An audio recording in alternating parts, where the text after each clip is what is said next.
Hey everyone, it's Lexi. So in today's video, I'm going to be sharing with you the top 5 books that confused me. So this can either mean like one thing, even though like it confused the heck out of me, I still enjoy the series, or it confused me like so much that like I didn't even grasp anything. So this one kind of has a good variety of books. Some of them like I did enjoy, and then some of them actually, 2 of them are actually ones that I read for school that surprisingly I did not like. But yeah, if you want to know my opinion about like reading some of these books for school, or like required reading for schools, let me know, because that's been a topic that I think I would be a lot of fun to discuss. But yeah, without further ado, let's get started. So this is one that I've even talked to my friend about, and she reads the series, and it is the Throne of Glass series. And I think part of this is that some of the names, like Gelathicus, like all that stuff, is just so confusing, and understanding how like the Fae families are related.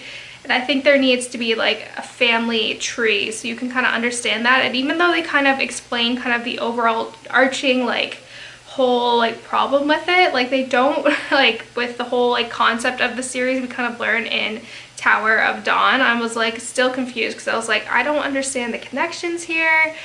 I don't know, like this series has really gone downhill, and I'm debating whether or not to continue on with the series, but I'm like, one last book and then I'll be done, and then I can say I've read them all. But yeah, this book still confuses me. I like get up to Crown of Midnight, and then it just gets really confusing once they add like that whole like Maeve side of the Fae world. It just confuses me, and then still to this day I do not understand it. Like it just confuses me. And if you have like a good reference of like how to like actually understand the families and how everyone is related, please let me know in the comments below, because I'm still helplessly confused. So this is actually a book that I still really enjoyed, but again, still found some parts to be confusing, and it is Uprooted by Naomi Novik.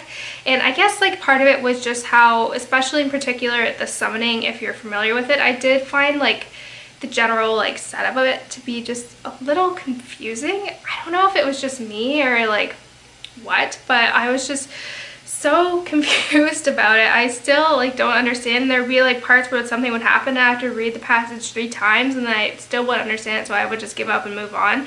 And like some of the phrasing of how some of the sentences were set up were a little odd. I still really enjoyed the book, but I did find it to be a little bit confusing. I think that's like one of the biggest things for me, is that I'm still kind of new to fantasy. Like I only started reading like high fantasy a couple years ago, so like still that's something that I'm trying to learn to get better at. So I don't know, I still found like the whole like magic part of the Uprooted to be a little confusing, because it was so unique and nothing that I've ever seen before.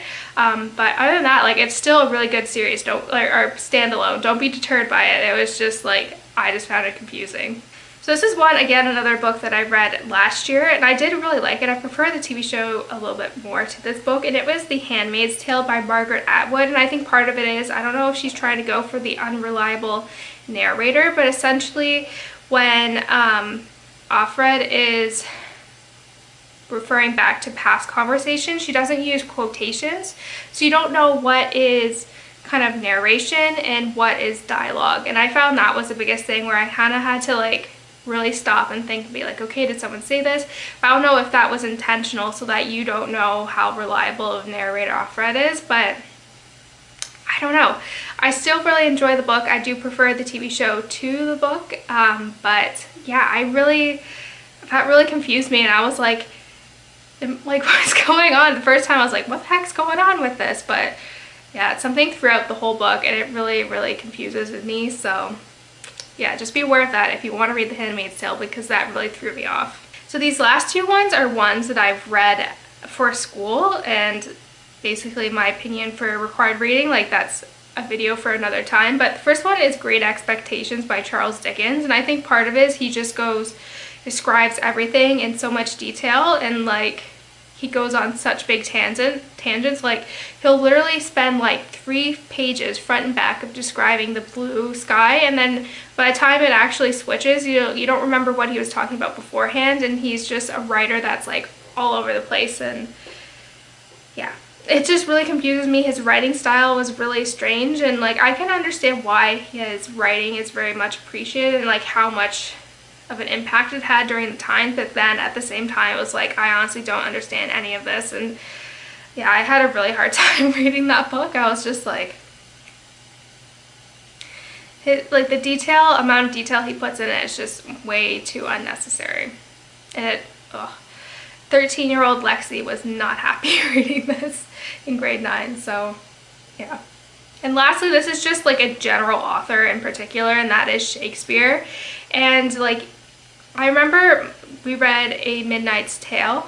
Is that what it is? Midnight Summer's, I don't know, whatever that one is, in grade 8. It obviously didn't have a lasting impact on me because I don't remember. And then we read Romeo and Juliet in grade 9, Hamlet, and a bunch of other ones. Like, you can see how much of an impact on me and where I don't remember any of them. But like, I think my greatest thing in here is that it's not written in modern English, and the teachers don't teach you how to read that English. Like, it's literally in a different language essentially, and I don't know, like, it's confusing, and some of the phrasing, it's like it doesn't equate.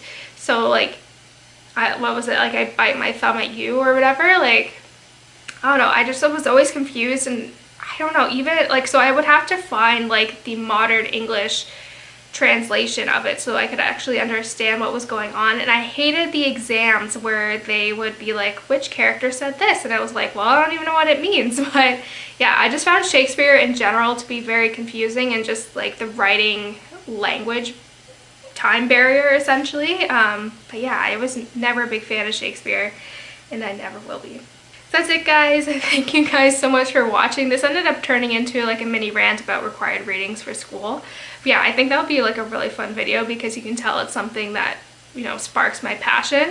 But yeah, thank you guys so much for watching. Let me know in the comments down below what some of the books that confused you were. So yeah, thank you guys so much for watching, and I will see you guys next time. Bye, guys.